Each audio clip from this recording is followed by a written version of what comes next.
Tes, assalamualaikum.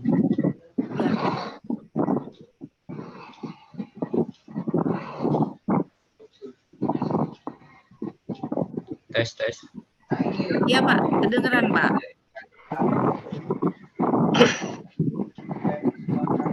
Ya, assalamualaikum warahmatullahi wabarakatuh. Selamat siang.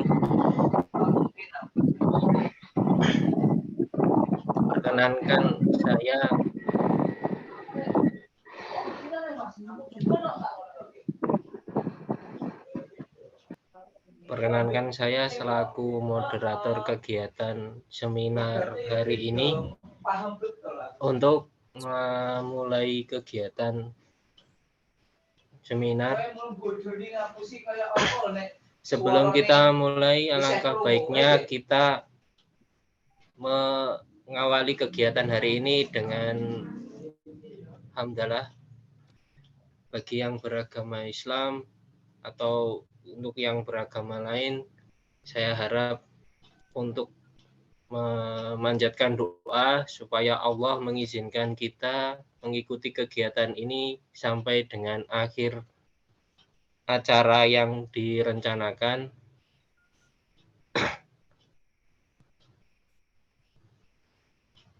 Ya, kita mulai dengan bacaan Al-Fatihah. Bismillahirrahmanirrahim. Alhamdulillahirabbil alamin. Arrahmanirrahim. Maliki yaumiddin. Iyyaka na'budu wa iyyaka nasta'in. Ihdinas siratal mustaqim. Siratal ladzina an'amta 'alaihim ghairil maghdubi 'alaihim waladdallin. Amin. Untuk kegiatan seminar siang hari ini, hari Rabu 8 Februari 2023 mengenai budaya positif sekolah yang nantinya akan dipresentasikan oleh Ibu Veronica dan Ibu Mubayanatul Hasanah. Sebelum kita memulai kegiatan hari ini, apakah semuanya sudah siap untuk mengikuti kegiatan? Siap Pak, siap. Ya. Untuk pembicara, apakah sudah mempersiapkan diri sebaik mungkin? Alhamdulillah siap Pak. Iya. Alhamdulillah kita semua diberi kesehatan, kita diberi kesempatan. Sebelum kita memulai kegiatan seminar hari ini, alangkah lebih baiknya kita membuat kesepakatan seminar. Ya, kesepakatan pertama mungkin kita mengawali semuanya dengan doa dan mengakhiri dengan doa. Kita sudah lakukan. Yang kedua, untuk saling menghormati. Jadi siapa yang berkenan menjadi pembicara, tolong dihormati dan didengarkan dulu. Nanti ada kesempatan untuk sesi tanya jawab, dipersilahkan untuk audiens, pendengar, dan peserta seminar untuk bertanya, menyatakan pendapatnya, serta memberikan tanggapan positif kepada pembicara mengenai materi yang akan kita bicarakan hari ini, yaitu budaya positif sekolah. Sebelum kita mulai untuk menguji konsentrasi kita, marilah kita mencoba beberapa permainan, yaitu permainan menguji konsentrasi. Dengan judul biasanya adalah saya berkata. Ketika saya berkata angkat kepala, angkat tangan, maka tolong ikuti kata-kata saya. Siap semuanya? Siap. Ya, kita uji konsentrasinya dulu. Pegang kepala. Alhamdulillah masih konsentrasi. Tolong pegang mata. Saya berkata pegang telinga. Pegang telinga. Saya berkata untuk pegang dagu. Ya, alhamdulillah sebagian besar sudah berkonsentrasi baik. Kita beri satu lagi. Saya berkata pegang mata. Oh, iya. Terima kasih atas konsentrasinya. Sedikit informasi budaya positif itu adalah tentang kontrol diri dan konsentrasi setiap orang dalam memperoleh identitas diri. Dalam hal ini identitas diri peserta didik yang akan diterapkan melalui budaya positif sekolah. Dengan konsentrasi dan penerapan identitas kontrol diri, maka kita bisa menjadi pribadi yang diinginkan dalam tujuan pendidikan nasional. Melalui budaya positif sekolah ini nanti diharapkan siswa dapat berkontribusi, berkonsentrasi dalam mewujudkan identitas diri, memperbaiki diri dan mewujudkan dunia yang mereka inginkan. Untuk kegiatan selanjutnya adalah materi. Untuk pemateri saya persilahkan untuk memulai share screen. Waktunya saya persilahkan untuk memulai kegiatan hari ini. Waktu sepenuhnya saya berikan kepada presentator Bu Veronica Agusti Penny Wahyu Tritunggal untuk melakukan presentasi. Selamat. Ya. Terima kasih Bapak Moderator, Pak Putut. Baik, sebelumnya saya memperkenalkan diri pada siang hari ini. Saya bersama dengan teman saya, calon guru penggerak Angkatan 7 Kabupaten Sampang, yaitu Bu Mubayanatul Hasanah. Kebetulan saya sendiri yaitu Veronica Agusti Penny Wahyu Tritunggal. Saya berasal dari UPTD SMPN 2 Ketapang. Dan teman saya, Ibu Mubayanatul Hasanah, juga Angkatan 7 dari Kabupaten Sampang, berasal dari SD ya Bu ya? SMK. Oh, SMK 1 Robatal. Ya, kami hari ini akan melakukan desiminasi. Kebetulan ini merupakan tugas pada modul 1.4 tentang budaya positif di sekolah. Baik, Bu. Sebelumnya tadi sudah diperkenalkan, ada saya selaku presentator dan Ibu Mubayanatul nanti sebagai presentator. Kami difasilitatori oleh Bapak Samsuri yang berasal dari Lumajang dan Bapak pengajar praktik kami yaitu Bapak Abdus Sakur dari SMPI Al-Ulum. Ya. Slide selanjutnya, Bu. Baik, sebelum saya mulai budaya positif tadi, yang pertama adalah di situ saya akan memperkenalkan tentang tujuan pendidikan.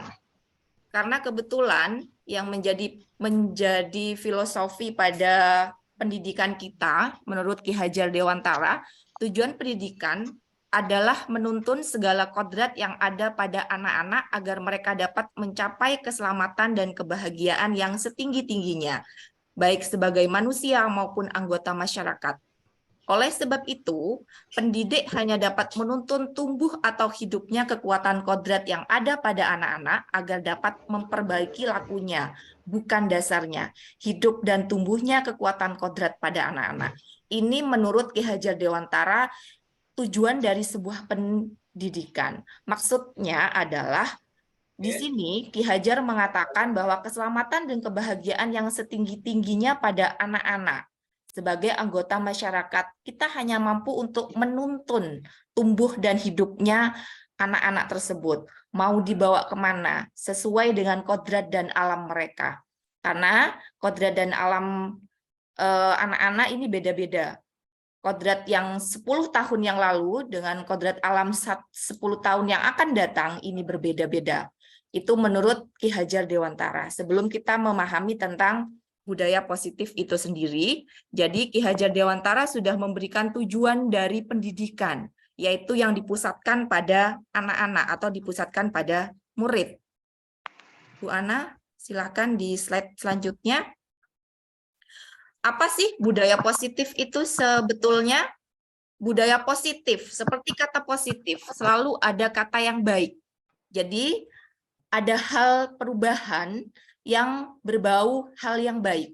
Budaya positif di sekolah maksudnya adalah nilai dan kebiasaan di sekolah yang berpihak pada murid. Ini seperti yang tadi sudah menjadi gambaran pertama, tujuan dari pendidikan oleh KHD, yaitu berpihak pada murid, agar mereka dapat berkembang menjadi pribadi yang kritis, penuh hormat, dan bertanggung jawab sesuai dengan profil pelajar Pancasila. Nah, tentunya di sini budaya positif tersebut kita mulai dari tingkat yang paling rendah terlebih dahulu. Kalau sekarang kita mulai dari tingkat PAUD. Kalau zaman saya dulu masih belum ada PAUD, jadi masih kita menyebutnya adalah TK. Sekarang ada PAUD, lalu ada TK, beranjak lagi ke SD, ke SMP, lalu ke SMA. Disitulah budaya positif itu harus ditanamkan, yaitu menanamkan budaya-budaya baik yang berpihak pada murid. Dan tentunya, seperti yang kita ketahui, harus sesuai dengan profil pelajar Pancasila. Monggo Bu, selanjutnya.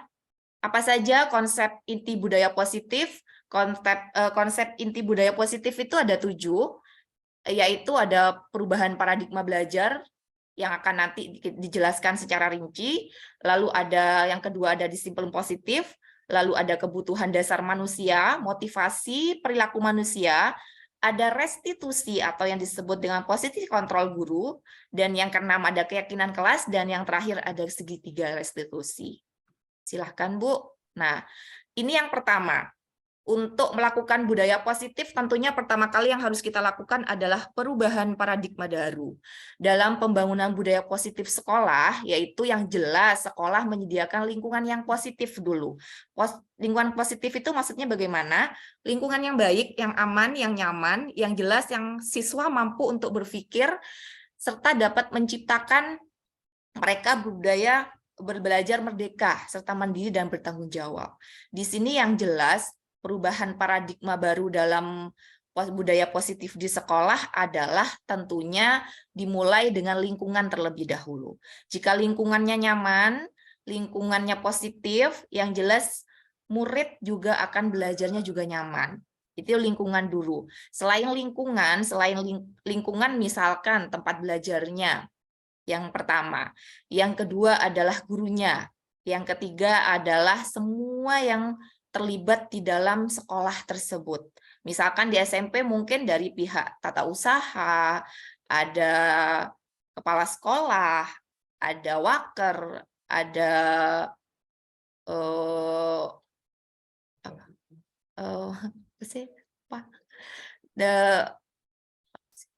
gardener, lupa. Disiplin tersebut sangat berkaitan dengan kontrol guru terhadap siswa. Maksudnya adalah disiplin tersebut merupakan kontrol dengan guru terhadap siswa adalah yang jelas guru merupakan kontrol bagi siswa-siswanya. Meskipun di sini budaya positifnya menciptakan atau berpusat pada murid. Selanjutnya, Bu. Berdasarkan dari perubahan paradigma tadi, ada beberapa teori kontrol, terutama yang dicetuskan oleh Dr. William Glasser.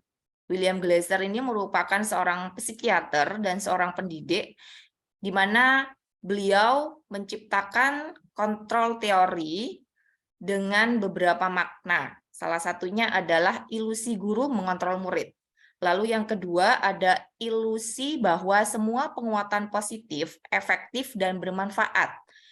Dan yang ketiga ada ilusi bahwa kritik dan membuat orang dewasa bersalah dan dapat menguatkan karakter. Dan yang terakhir, beliau mengatakan ilusi bahwa orang dewasa memiliki hak untuk memaksa. Salah satunya yang perlu dilakukan adalah kenapa ilusi guru dapat mengontrol murid, karena salah satu tugas guru adalah selain mengajar, guru juga bisa mendidik dan mengontrol murid. Lalu yang kedua, penguatan positif, efektif, dan bermanfaat. Yang jelas, jika memberikan penguatan yang positif atau yang baik, ini akan memberikan dampak yang efektif dan bermanfaat. Selanjutnya, Bu. Ada selanjutnya yaitu tentang stimulus respon atau lawan dari teori kontrol tersebut. Stimulus respon ini ada dua, stimulus dan respon tentang dunia, lalu ada teori kontrol tentang dunia. Salah satunya stimulusnya adalah realitas atau kebutuhan kita ini sama. Lalu satunya teori kontrolnya ada yang mengatakan realitas atau kebutuhan kita berbeda. Maksudnya adalah setiap manusia ini tidak mempunyai kebutuhan yang sama. Meskipun secara garis besar manusia kebutuhannya sama. Misalkan makan. Ini merupakan kebutuhan utama dan seluruh manusia mempunyai kebutuhan untuk makan. Itu salah satunya. Selanjutnya, Bu. Ya. Lalu, apa sih sebenarnya makna kata disiplin? Kata disiplin di sini saya simpulkan dari beberapa pengertian, mulai dari bahasa Latin yang berasal dari kata disiplina yang artinya belajar. Arti kata disiplin juga berkonotasi dengan disiplin, maksudnya adalah membuat seorang menggali potensinya menuju kepada tujuan yang mulia. Disiplin diri juga mempelajari bagaimana cara kita mengontrol diri dan bagaimana cara kita menguasai diri untuk memilih tindakan yang mengacu pada nilai-nilai yang kita hargai agar tercapai tujuan yang diinginkan. Selanjutnya, Bu. Nah, dapat disimpulkan bahwa makna dari kata disiplin tersebut adalah kemampuan memerintahkan diri sendiri dalam mengontrol dan menguasai diri untuk memilih tindakan yang mengacu pada nilai-nilai yang kita hargai dengan penuh tanggung jawab tanpa diperintah oleh orang lain. Nilai-nilai yang kita hargai misalkan nilai kebajikan atau nilai-nilai positif. Maksud dari nilai-nilai positif tersebut misalkan bertanggung jawab, disiplin, hadir tepat waktu, itu merupakan salah satu nilai-nilai kebajikan. Silakan, Bu, selanjutnya.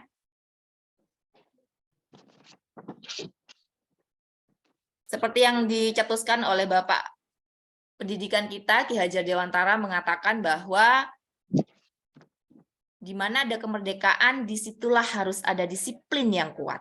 Nah, ini yang perlu digarisbawahi bahwasanya sebuah disiplin itu berarti kita juga merdeka. Sungguh pun disiplin itu bersifat self-disiplin, yaitu kita sendiri yang mewajibkan dengan sekeras-kerasnya, tetapi itu sama saja sebab jikalau kita tidak cakap melakukan self-disiplin, wajiblah penguasa lain mendisiplinkan kita, dan peraturan demikian itulah yang harus ada di dalam suasana yang merdeka. Ini menurut Ki Hajar Dewantara. Berdasarkan dari pemikiran konsepsi keteladanan sikap merdeka pada cetakan kelima tahun 2013. Lanjut, Bu. Nah, adapun beberapa kebutuhan dasar manusia. Monggo, Bu. Nah, kebutuhan manusia yang pertama adalah kebutuhan bertahan hidup. Ini merupakan kebutuhan dasar kita. Yang mana kalau misalkan diistilahkan dalam IPS ada kebutuhan primer, ada kebutuhan sekunder, ada kebutuhan tersier. Namun kebutuhan manusia ini yang pertama adalah kebutuhan hidup atau yang disebut dengan survival. Survival di sini misalkan seperti kesehatan, rumah, makanan, pakaian, istirahat, dan keamanan. Lalu kebutuhan yang kedua adalah kebutuhan kasih sayang dan rasa diterima oleh orang lain, di mana kebutuhan ini meliputi kebutuhan atau hubungan sosial antar manusia dengan manusia yang lain. Makanya di sini disebut dengan kebutuhan kasih sayang, karena mereka juga bersosial, berkelompok, ataupun berinteraksi dengan orang lain. Kebutuhan selanjutnya, Bu. Kebutuhan selanjutnya adalah kebutuhan penguasaan. Kebutuhan ini meliputi keinginan untuk dianggap berharga. Maksudnya adalah berharga tersebut mereka biasanya mencapai sebuah pencapaian. Misalkan mampu diakui, dihormati, dan lain sebagainya. Atau bahkan menjadi seorang pemimpin. Dan selanjutnya ada kebutuhan kasih kebersamaan. Kebutuhan ini merupakan kebutuhan seperti kemandirian, lalu mereka mampu memilih satu sama lain, mengarahkan hidup, dan lain sebagainya. Dan yang terakhir, yaitu kebutuhan kesenangan. Kebutuhan kesenangan merupakan kebutuhan seperti misal, kalau pada anak-anak seperti bermain, tertawa. Kalau untuk orang dewasa mungkin seperti refreshing, healing kalau bahasa kerennya sekarang. Jadi manusia ini terakhir membutuhkan kebutuhan kesenangan.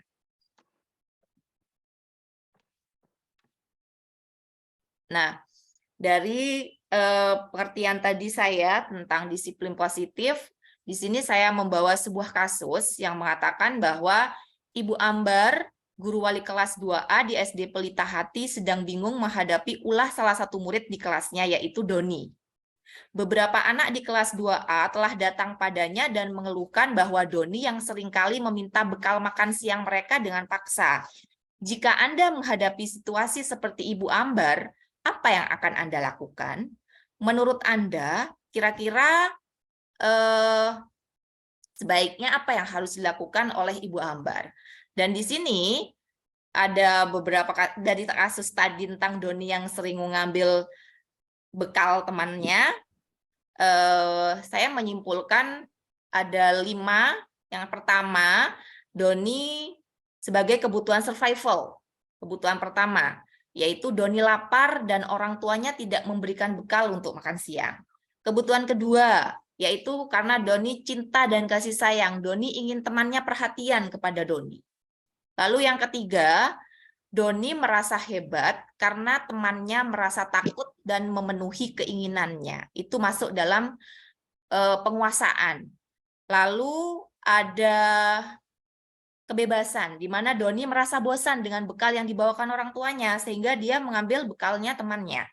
Untuk kebutuhan kesenangan, Doni hanya iseng dan merasa senang melihat ekspresi temannya yang kesal. Jadi kalau diumpamakan, dari satu kasus tadi Doni, misalkan berdasarkan dari 5 kebutuhan manusia tadi, Doni sudah mencakup semua itu. Ada kebutuhan survival, ada kebutuhan cinta kasih sayang, penguasaan, kebebasan, dan kesenangan.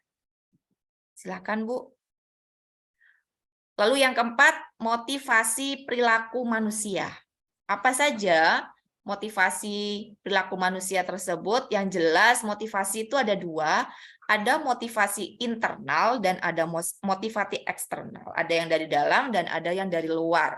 Yang dari luar sendiri yaitu untuk menghindari ketidaknyamanan dan hukuman apa yang akan diberikan apabila saya tidak melakukannya. Dan juga untuk mendapatkan imbalan atau penghargaan dari orang lain atau institusi yang akan saya dapatkan apabila saya melakukannya.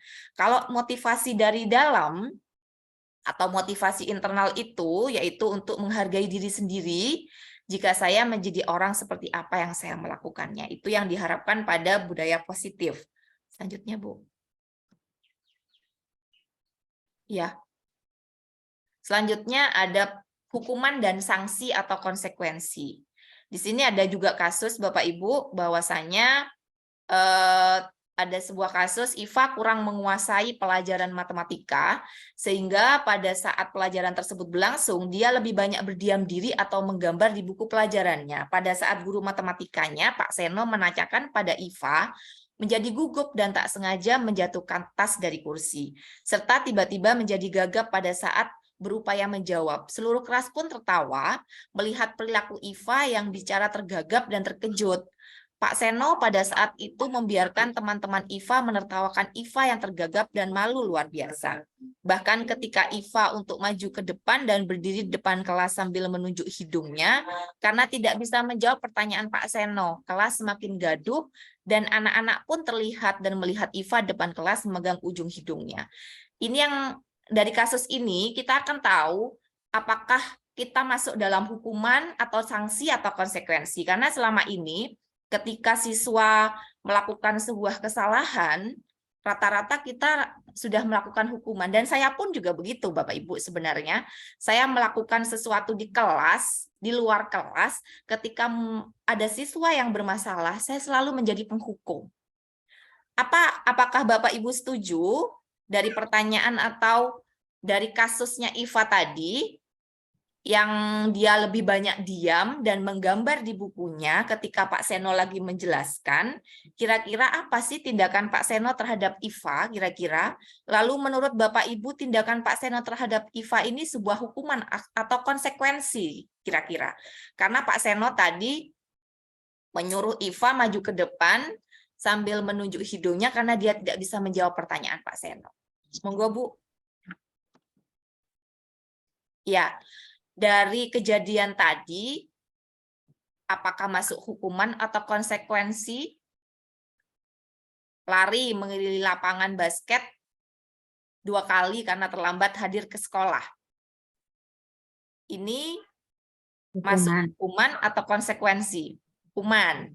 Ya. Hukuman. Saya sering, Bu, seperti ini juga.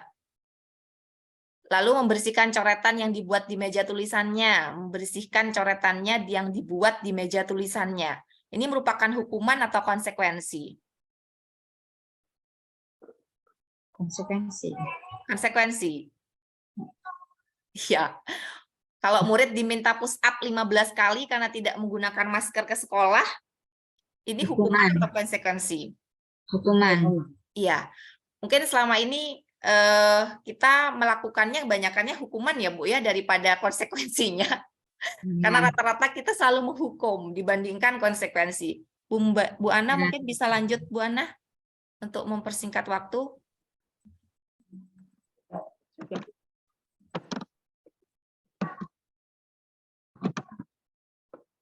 Iya. Iya. Iya. Kembalikan ke Pak Putut. Iya. Bu Ana ya? Iya. Iya. Silakan Bu Ana. Selanjutnya akan dijelaskan oleh Bu Ana.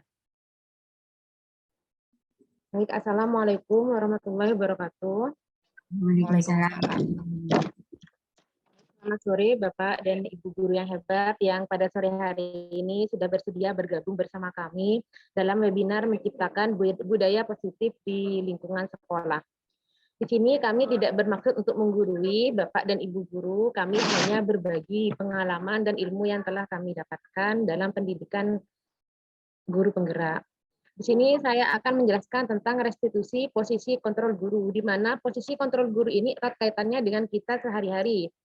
Karena selama ini kita keseringan, termasuk saya juga sering hanya memberikan hukuman, padahal posisi kontrol guru sebagai guru itu ada 5. Yang pertama, ada sebagai penghukum. Yang kedua, posisi kontrol sebagai pembuat merasa bersalah. Yang ketiga, posisi kontrol guru sebagai teman. Yang keempat, posisi kontrol guru sebagai pemantau. Dan yang kelima, posisi kontrol guru sebagai manajer. Kita pelajari lebih lanjut. Di sini penghukum dan pembuat merasa bersalah itu termasuk perilaku kontrol yang negatif. Sedangkan untuk posisi kontrol teman dan pemantau di sini merupakan perilaku kontrol positif dan sebagai manajer merupakan kontrol diri. Yang pertama, posisi kontrol sebagai penghukum. Seorang penghukum biasanya menggunakan hukuman fisik maupun verbal. Biasanya guru yang berposisi kontrol sebagai penghukum ini bisanya menghardik, menunjuk-nunjuk baik dengan menggunakan tangan kanan maupun tangan kirinya, menyakiti secara fisik maupun verbal, dan juga menyindir. Biasanya guru dengan posisi kontrol penghukum ini sering mengatakan, kalau kamu tidak melakukannya, saya akan atau patuhi aturan saya, atau awas, kamu selalu saja salah, pasti selalu yang terakhir selesai. Mungkin Bapak Ibu di sini juga sering ya melakukan hal seperti ini. Nah, ternyata itu adalah posisi kita sebagai penghukum dan itu harus kita hindari. Bagaimana anak yang sering mendapatkan hukuman, anak tersebut akan memberontak. Dia akan menyimpan rasa dendam terhadap gurunya dan sering menyalahkan orang lain, menjadi kambing hitam atas kesalahan yang telah dia perbuat. Biasanya murid itu sering mengatakan, saya tidak peduli, karena dia sudah merasa benci terhadap gurunya, dia sudah memberontak karena sering dihukum oleh guru tersebut. Nah, dampaknya pada murid tersebut tidak akan berperilaku disiplin, malah mereka akan selalu mengulangi kesalahan-kesalahannya berulang kali, dan perilakunya akan semakin menjadi agresif, semakin memberontak. Kaitannya dengan dunia berkualitasnya, murid tersebut meletakkan guru di luar dunia berkualitas karena murid tersebut sudah membenci gurunya. Untuk posisi kontrol yang kedua, yaitu pembuat merasa bersalah. Dan ini sering saya lakukan terhadap murid saya. Nah, posisi kontrol guru pembuat merasa bersalah ini biasanya berceramah, menunjukkan kekecewaannya, baik dari ekspresi maupun dari nada saat dia berbicara dengan siswa. Biasanya guru ini mengatakan, kamu sudah mengecewakan ibu atau bapak. Ibu sangat kecewa sekali dengan kamu. Berapa kali kamu harus memberitahu kamu? Gimana coba kalau orang tua kamu tahu kamu berbuat begini? Awalnya saya merasa pembuat merasa bersalah ini akan membuat siswa merasa kasihan. Saya sering mengatakan pada siswa, kamu nggak kasihan ya sama orang tua kamu, sudah kerja keras buat uang saku kamu, tapi ternyata kamu main-main sekolahnya. Awalnya saya merasa perbuatan saya ini akan membuat anak tersebut sadar diri. Ternyata posisi saya sebagai pembuat merasa bersalah ini tidak bagus dan tidak bagus untuk anak kedepannya karena dia akan merasa sangat bersalah, dia akan merasa terpojokkan, dia merasa tidak berguna sebagai seorang anak maupun sebagai seorang murid. Nah, hasilnya nih, murid akan menyembunyikan, akan menyangkal, akan berbohong terhadap perbuatan apapun yang dia lakukan, terhadap kesalahan yang dia lakukan, dia akan menyangkalnya, dia akan menyembunyikannya dari guru maupun dari orang tuanya dan orang-orang di sekitarnya. Biasanya murid ini akan merasa bersalah dan meminta maaf. Dampaknya terhadap murid tersebut, murid akan merasa rendah diri, dia akan merasa gagal dan tidak berharga, baik sebagai anak maupun sebagai murid. Kaitannya dengan dunia berkualitas, murid masih meletakkan gurunya di dalam dunia berkualitasnya karena dia masih merasa saya masih ada nilai positif dari guru tersebut. Untuk posisi kontrol yang ketiga yaitu sebagai teman.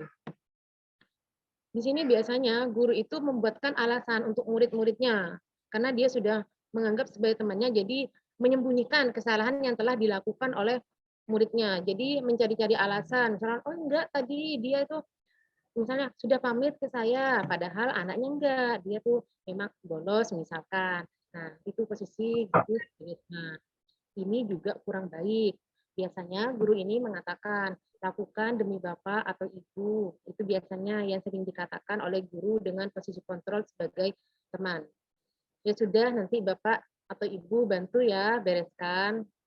Oh, ayo bantulah demi bapak ya. Ayo ingat tidak bantuan bapak atau ibu selama ini. Itu yang biasanya dikatakan oleh guru. Hasilnya, murid tersebut akan ketergantungan atau hanya akan mendengarkan omongan satu guru tersebut, sedangkan omongan atau perintah dari guru lain diabaikan oleh anak tersebut. Biasanya juga murid itu berkata, saya pikir bapak atau ibu teman saya, saat mereka ngerasa dikecewakan oleh guru yang sudah mereka anggap sebagai teman. Nah, dampaknya apa? Murid tersebut tidak akan mandiri. Murid tersebut akan terus bergantung pada guru tersebut dan tidak bisa memutuskan sesuatu. Kaitannya dengan dunia berkualitas, murid akan meletakkan guru sebagai orang penting dalam dunia berkualitasnya karena dia sudah menganggap dia itu temannya, dia itu sohibnya. Untuk posisi kontrol yang keempat yaitu memantau. Memantau berarti kan mengawasi.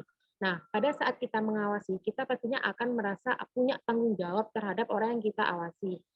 Untuk posisi pemantau ini berdasarkan peraturan dan konsekuensi, menghitung dan mengukur dengan catatan-catatan sebagai bukti pelanggaran atau kesalahan yang telah anak tersebut perbuat. Biasanya guru ini dengan posisi kontrol pemantau sering mengatakan apa aturannya, apa konsekuensinya, apa yang telah kamu lakukan, apa yang terjadi sekarang, pasti dikembalikan lagi pada konsekuensi oleh guru pemantau. Hasilnya bagi murid tersebut akan menyesuaikan bila diawasi. Oh, kalau diawasi guru pemantau tersebut, anak itu pasti akan melakukan kesepakatan atau keyakinan kelas atau sekolah. Tetapi saat anak tersebut tidak dipantau, kemungkinan besar dia itu akan melanggar, akan melakukan kesalahan. Nah, biasanya murid itu berkata, saya akan dapat berapa bintang kalau melakukan hal tersebut. Jika sudah melakukan hal tersebut, saya akan mendapatkan apa? Jadi kembali lagi, ini motivasi ekstrinsik, bukan intrinsik lagi. Dampaknya pada murid menitik beratkan pada dampak pada diri sendiri, mendapatkan hadiah atau mendapatkan hukuman.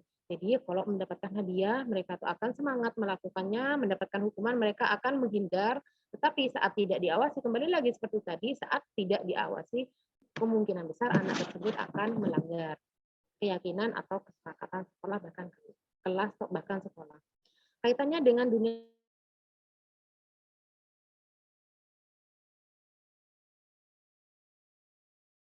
yang terakhir, posisi kontrol sebagai manajer. Nah, di sini kita yang dianjurkan sebagai guru untuk memposisikan diri kita sebagai seorang manajer. Biasanya guru sebagai seorang manajer ini mengajukan pertanyaan-pertanyaan yang mengarah agar anak-anak tersebut menyadari apa sih kesalahannya, lalu bagaimana sih anak tersebut untuk mempertanggungjawabkan apa yang telah diperbuatnya.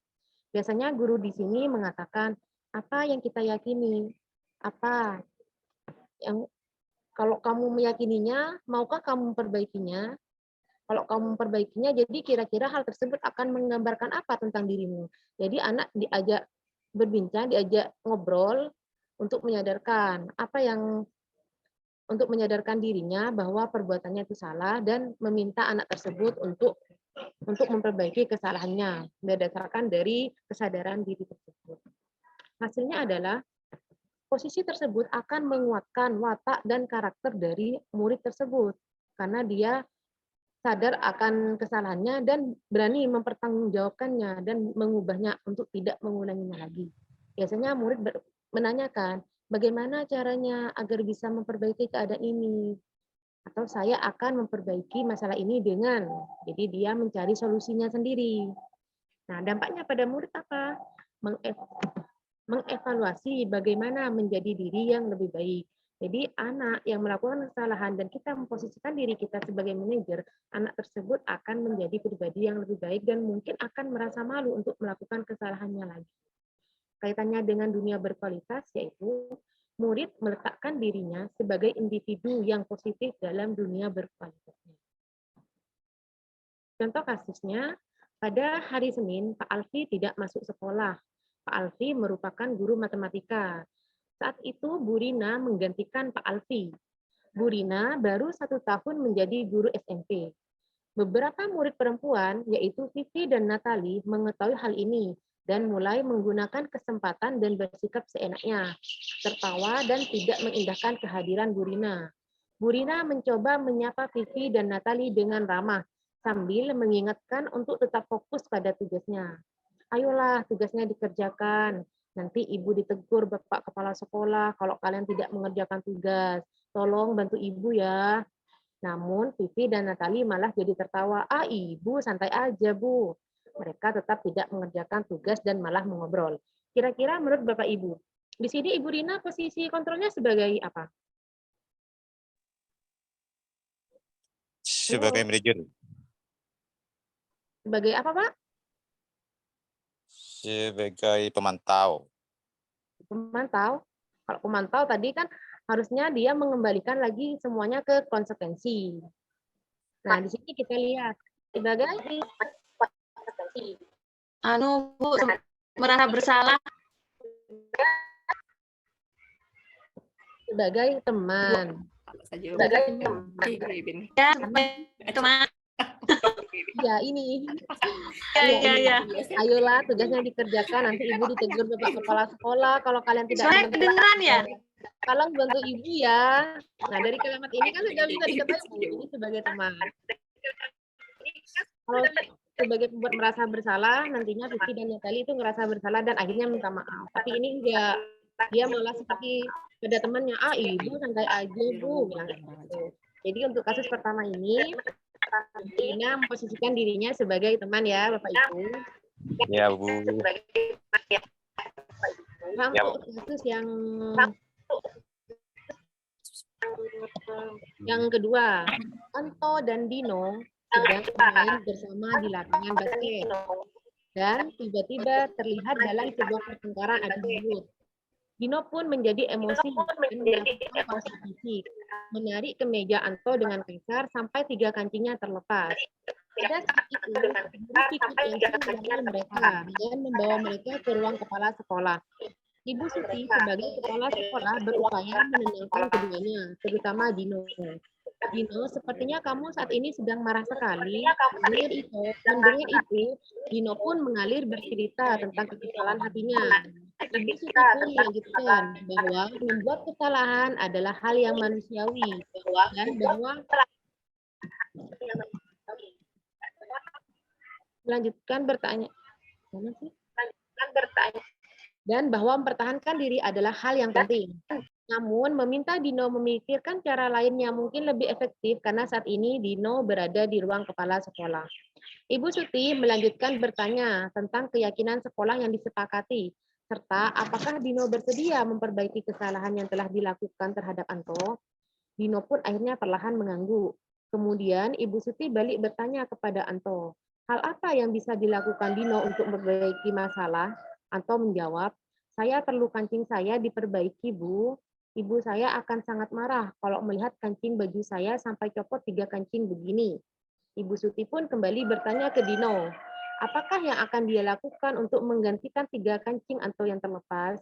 Dino berpikir sejenak, namun menjawab, wah tidak tahu Bu, saya lem kembali mungkin ya Bu. Ibu Suti berpikir sebentar dan menanggapi, kalau dilem akan mudah terlepas kembali Dino. Bagaimana kalau kamu menjahitkan saja? Bersediakah kamu? Dino tampak ragu-ragu dan menanggapi, menjahit? Mana saya tahu bagaimana menjahit, Bu? Ibu Suti meneruskan, apakah kamu bersedia belajar menjahit? Dino berpikir sejenak, memandang ke meja Anto dan menanggapi, yang mengajari saya siapa, Bu? Dengan cepat Ibu Suti menjawab, Pak Irfan, guru tata busana. Dino kembali diam sejenak, memandang ke meja Anto yang tanpa kancing. Akhirnya Dino mengangguk tanda menyetujui dan sepanjang siang itu Dino belajar menjahit dan memperbaiki kemeja Anto. Terakhir kali terlihat kedua anak laki-laki tersebut, Dino dan Anto, pada jam pulang sekolah, mereka sudah bercengkrama dan bersendal gurau kembali. Nah, untuk kasus 2 ini, Ibu Suti memposisikan dirinya sebagai apa, Pak Ibu? Halo? Halo, Iya. Sebagai apa, Pak Supri? sebagai manajer. Iya, betul, sebagai manajer. Karena di sini Dino menyadari sendiri apa kesalahannya, dan dia juga mau berani bertanggung jawab dengan kesadaran dirinya sendiri tanpa ada paksaan dari Ibu Suti. Dan juga Ibu Suti tidak mengabaikan posisi Anto sebagai korban. Sudah paham ya Bapak Ibu ya, posisi kontrol guru kita sebagai guru. Nah, selanjutnya yaitu tentang keyakinan kelas.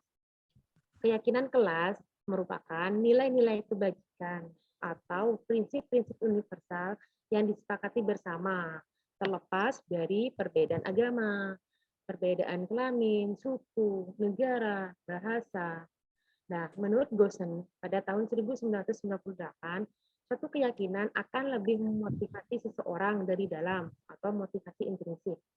Seseorang akan lebih bersemangat untuk menjalankan keyakinannya daripada hanya sekedar mengikuti aturan. Karena siswa kalau terlalu dikekang dengan aturan, mereka itu melakukan sesuatu itu bukan dari hatinya, tapi mereka itu karena terpaksa, takut dihukum, takut akan konsekuensinya. Nah, ini maksudnya dari peraturan kelas.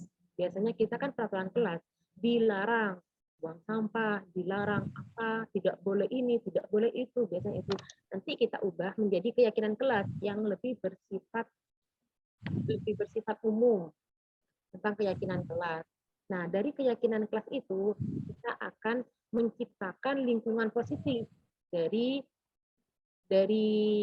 hal yang kecil dulu, dari lingkungan kelas dulu, sehingga akan menciptakan budaya positif bisa mengembangkan di area yang lebih besar, yaitu di lingkungan sekolah. Jadi akan tercipta budaya positif di lingkungan sekolah dimulai dari keyakinan kelas.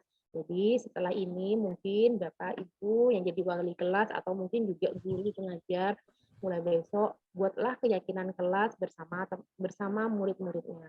Jadi keyakinan kelas itu dari murid dan juga akan dilakukan oleh tanpa ada paksaan dari siapapun. Di sini ada peraturan kelas dan keyakinan kelas atau nilai kebajikan yang dituju. Untuk peraturan kelas, yang pertama, kembalikan barang ke tempatnya. Kira-kira nilai kebajikan apa yang dituju? Bapak Ibu, Disiplin. nilai kebajikan apa yang dituju? Disiplin, Bu. Disiplin, bisa, disiplin juga bisa Pak, atau tanggung jawab.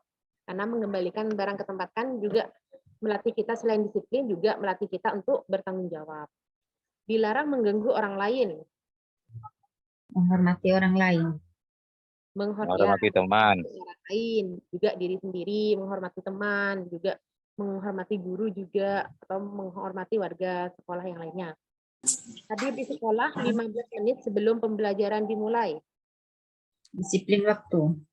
Disiplin waktu. Ya, komitmen ya Bu ya. Menghormati orang lain juga iya, termasuk komitmen untuk dia tidak hadir terlambat, untuk hadir tepat waktu, disiplin terhadap waktu. Dilarang melakukan kekerasan. Nilai kebajikan yang dituju kira-kira apa?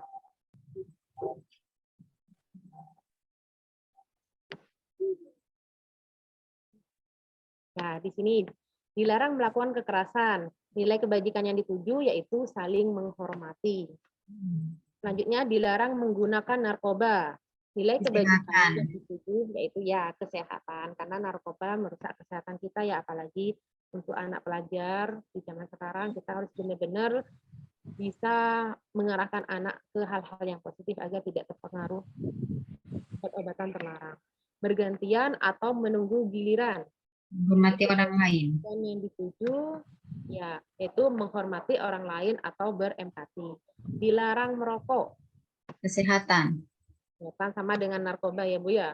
Juga menghormati orang lain, karena kan kebanyakan kita apalagi kaum perempuan Nggak sama kalau ngerokok, nggak sama narkoba. Kalau perempuan kan tidak merokok, jadi tolong dihormati juga. Merokoknya ya di luar dan tidak ada. Dilarang dirokok di sekolah. Nah, iya betul itu Pak, dilarang membawa rokok atau merokok di sekolah, apalagi di depan murid ya Pak ya. Nanti ditiru sama muridnya. Bagaimana kita mau menciptakan budaya positif kalau nggak dimulai dari diri kita dulu. Selanjutnya gunakan masker. Kesehatan. Kesehatan. Keamanan atau kesehatan bisa juga Bu. Kesehatan. Kesehatan, keamanan. Berjalan di kelas dan di koridor. Keselamatan. Nah, Bapak Ibu sudah paham ya masalah peraturan dan juga nilai kebajikan yang dituju. Lanjutkan. Paham Ibu. Saya lanjutkan ke pembentukan keyakinan kelas. Bagaimana sih Bu kalau saya mau buat pembentukan keyakinan kelas? Di sini kami cuma menuliskan langkah-langkahnya, tapi kembali lagi tergantung kreativitas dari Bapak dan Ibu guru. Maunya seperti apa nanti implementasinya di kelas. Di sini kami menuliskan yang pertama, mempersilahkan murid-murid di kelas untuk bercurah pendapat tentang peraturan yang perlu disepakati di kelas. Jadi kesepakatan kelas itu nanti dari siswa, dari kumpulan pendapat-pendapat dari siswa. Kan banyak itu nanti kita kelompokkan yang sama. Yang kedua, mencatat semua masukan-masukan para murid di papan tulis atau di kertas besar di mana semua anggota kelas bisa melihat hasil curah pendapat. Ini tergantung kreativitas dari Bapak dan Ibu guru sekalian ya. Yang ketiga, susun keyakinan kelas sesuai prosedur pembentukan keyakinan kelas. Gantilah kalimat-kalimat dalam bentuk negatif menjadi positif. Misalkan dilarang membuang sampah, kita ganti menjaga kebersihan kelas atau bentuk-bentuk kalimat positif lainnya. Meninjau kembali curah pendapat yang telah dicatat. Yang kelima, setelah keyakinan kelas selesai dibuat, maka guru dan semua murid menyetujui dan menandatangani keyakinan kelas tersebut. Jadi keyakinan kelas itu ditandatangani oleh guru yang membuat dan juga semua murid. Jadi itu sudah kalau sudah ditandatangani berarti kan itu sudah resmi dan harus ditaati oleh semuanya. Yang keenam, keyakinan kelas selanjutnya bisa diletakkan di dinding kelas di tempat yang mudah dilihat semua warga kelas. Nah, berikut kami berikan contohnya keyakinan kelas yang sudah kami buat. Yang warna kuning ini adalah keyakinan kelas 7C. Ini dibuat oleh Ibu Veronica bersama siswa-siswinya kelas 7C.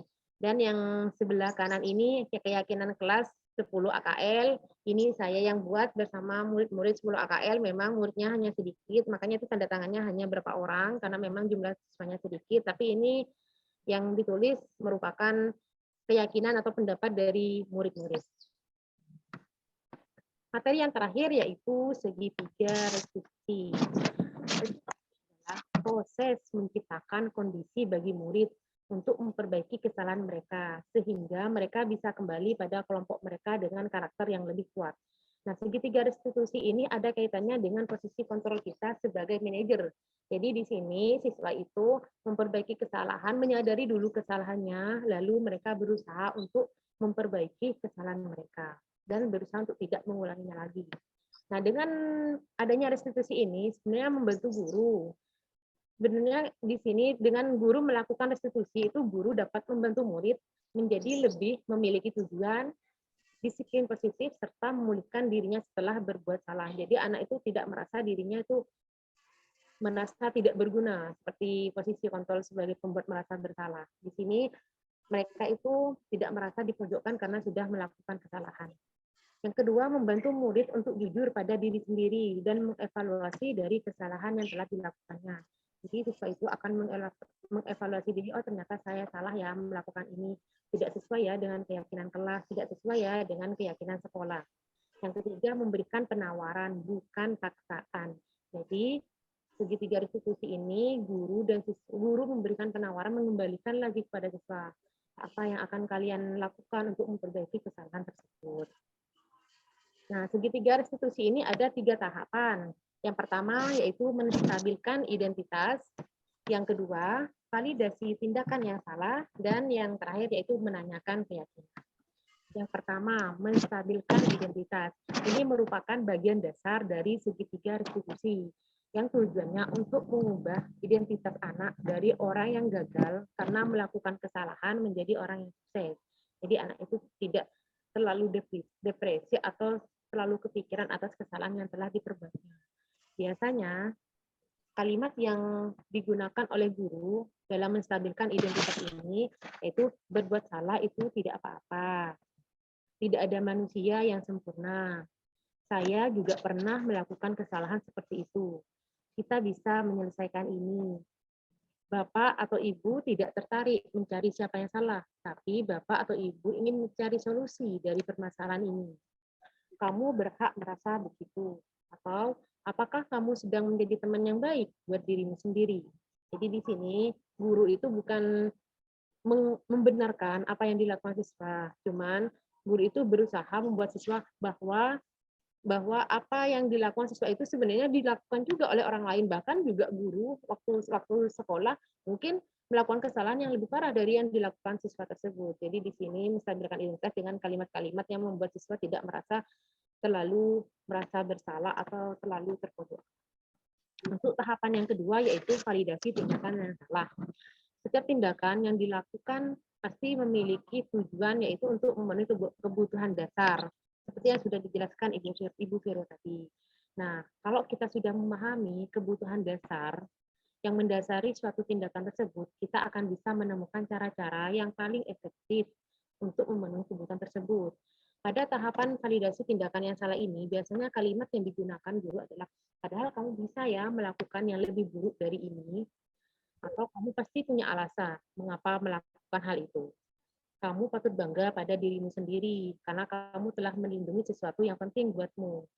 Kamu boleh mempertahankan sikap itu, tapi kamu harus menambahkan sikap yang baru. Jadi di sini guru juga menyatakan kalau apa yang dilakukan siswa tersebut itu sebenarnya salah. Untuk tahapan yang terakhir yaitu menanyakan keyakinan.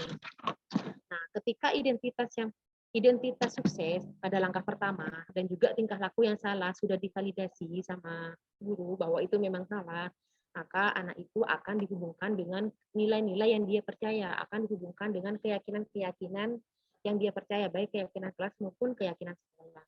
Biasanya pada tahap ini guru itu menanyakan tentang keyakinan, apa yang kita percaya sebagai kelas atau sebagai keluarga, atau nilai-nilai umum apa yang telah kita sepakati.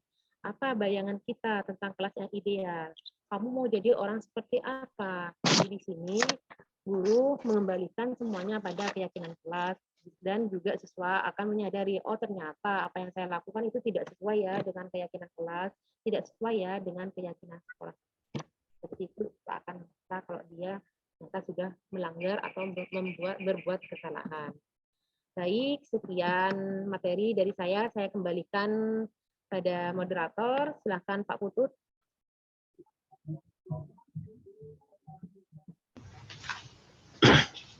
Ya, terima kasih. Terima kasih materinya, sungguh bermanfaat, sungguh menarik untuk diperdengarkan. Untuk selanjutnya, saya meminta kolaborasi dari teman-teman peserta di sini untuk memberikan pertanyaan atau tanggapan positif mengenai diseminasi budaya positif ini yang tadi dipresentasikan oleh Bu Veronica dan Bu Mubayanatul Hasanah. Saya persilakan pada teman-teman untuk memberikan tanggapannya.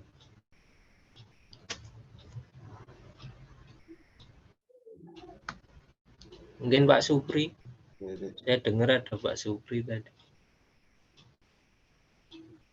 Bu Eka.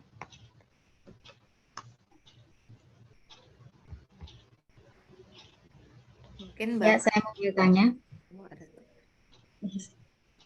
Ya. Keadaan. Pak Bu Fatim ya?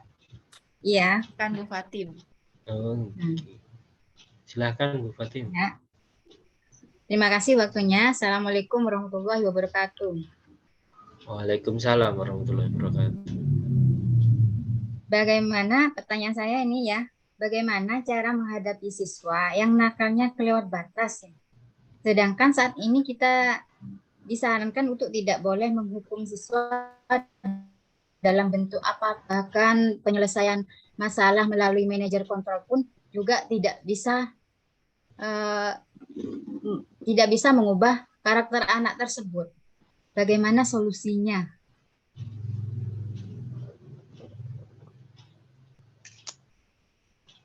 Ya, satu pertanyaan dari Bu Fatimah.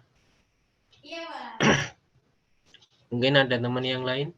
Satu lagi pertanyaan atau tanggapan positif sebelum saya kembalikan ke presentator.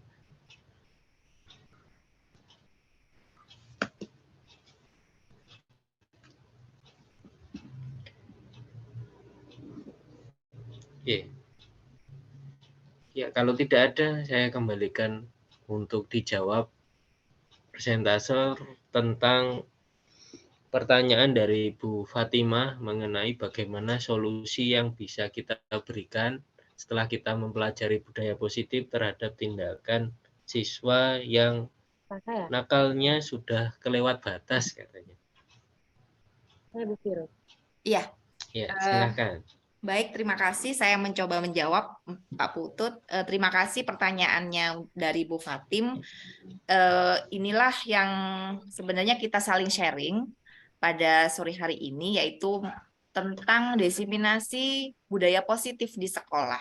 Salah satunya adalah bagaimana menghadapi murid yang terlewat batas. Karena murid yang terlewat batas ini kita ada tingkatannya, mulai dari TK, SMP, SMA, ada SD ya, SMP, SMA. Jadi, kenapa kita pelajari budaya positif? Salah satunya adalah di sini, kalau di SMP, SMA itu kita punya guru BK. Jadi, guru BK itu merupakan seorang konseling itu salah satunya. Namun karena adanya kita hari ini melakukan budaya positif, salah satunya yaitu tadi yang sudah dijelaskan oleh Bu Ana, dengan cara melakukan keyakinan kelas dulu. Karena dari keyakinan kelas akan nanti naik lagi ke keyakinan sekolah. Jadi kita membuat kesepakatan, membuat keyakinan dulu di dalam kelas dan membuat keyakinan di sekolah. Jadi ini untuk meminimalisir terjadinya murid yang nakalnya luar biasa. Ini bisa diterapkan mulai dari murid TK, SD, SMP, dan SMA. Dan misalkan keyakinan kelas tadi yang sudah dibuat tadi, atau keyakinan sekolah yang sudah dibuat tadi, ini sebenarnya bukan menghukum siswa, tapi membuat sebuah keyakinan atau kesepakatan kepada siswa tersebut. Misal tadi, 1, mereka untuk melakukan hal positif. Contohnya tadi tidak terlambat misal datang ke sekolah, itu kan sebuah kesepakatan sebenarnya. Atau misalkan nakalnya untuk anak SD yang kelewat batas, dia sering memukul temannya, berarti kita harus membuat kesepakatan di dalam kelas tersebut atau dalam sekolah untuk tidak melakukan kekerasan kepada teman.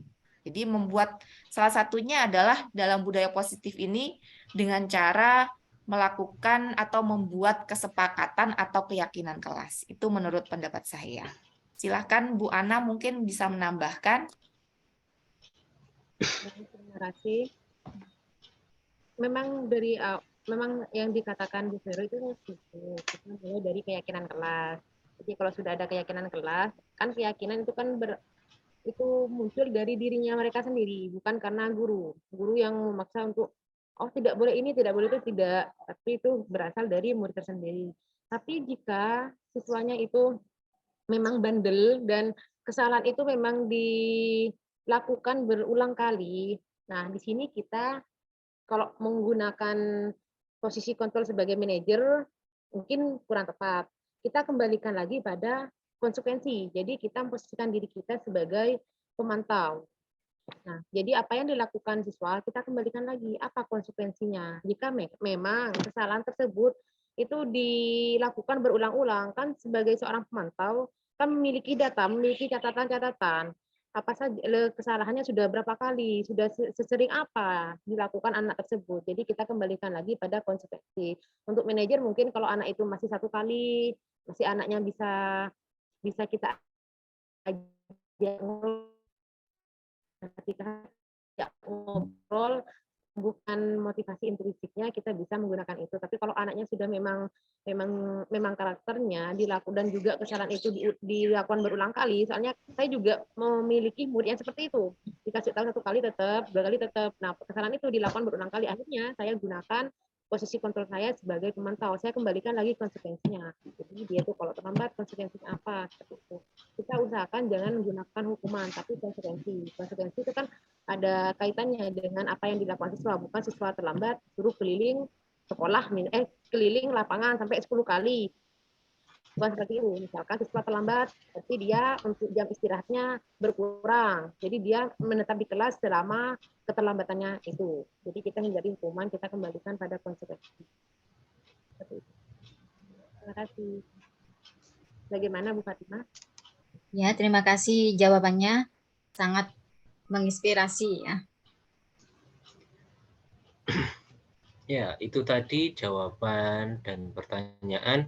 Mungkin ada yang lain yang ingin bertanya atau memberikan tanggapan positif?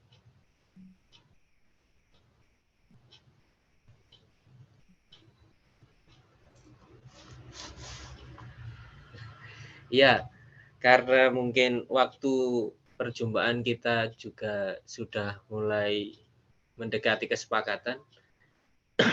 Untuk satu kesimpulan bahwa budaya positif itu yang dapat saya ambil, saya tarik kesimpulan dari apa yang diseminarkan adalah cara kita menciptakan sebuah lingkungan positif untuk menggali motivasi intrinsik dari siswa, menciptakan sebuah budaya yang mendisiplinkan, bersifat positif, membawa nilai kebajikan dan keyakinan, merubah prakarsa kebaikan dari kita untuk nilai kebajikan universal yang kita yakini dan kita sepakati bersama. Itulah budaya positif. Diperlukan banyak usaha, kolaborasi, serta kerjasama dari segala pihak di sekolah yang pada akhirnya dapat menciptakan lingkungan positif untuk terciptanya budaya positif. Baik, di akhir perjumpaan kita, marilah kita bersyukur pada Allah, kegiatan kita hari ini sudah berjalan dengan baik, sudah terselesaikan dengan baik, sesuai dengan apa yang kita sepakati. Maka kita tutup perjumpaan kali ini dengan berdoa.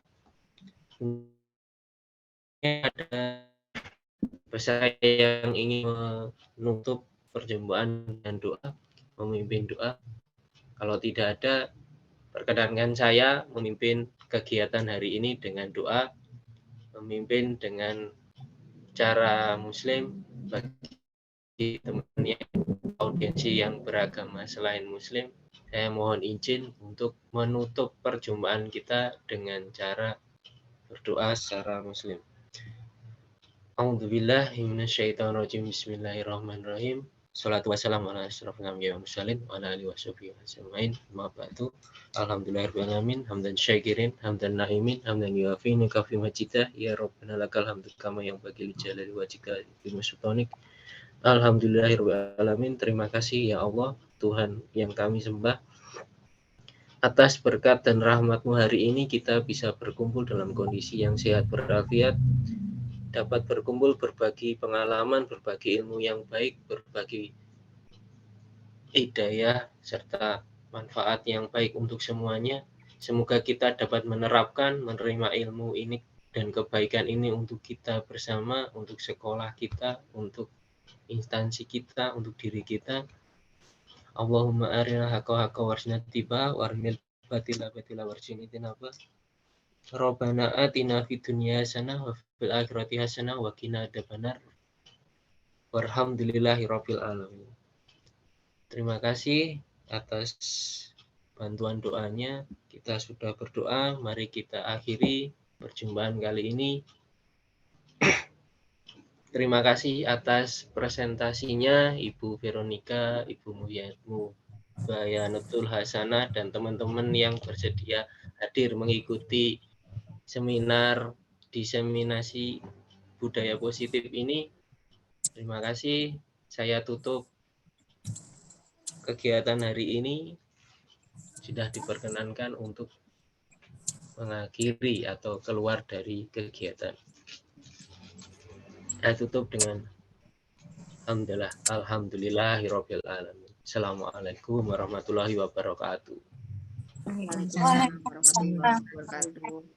Iya, terima kasih banyak Bapak Ibu atas kehadirannya. Terima kasih banyak Pak Putut sudah jadi moderator hari ini. Terima kasih teman-teman, Bapak Ibu. Terima kasih banyak atas bantuannya hari ini. Bu, sama-sama. Sama Bu Vero.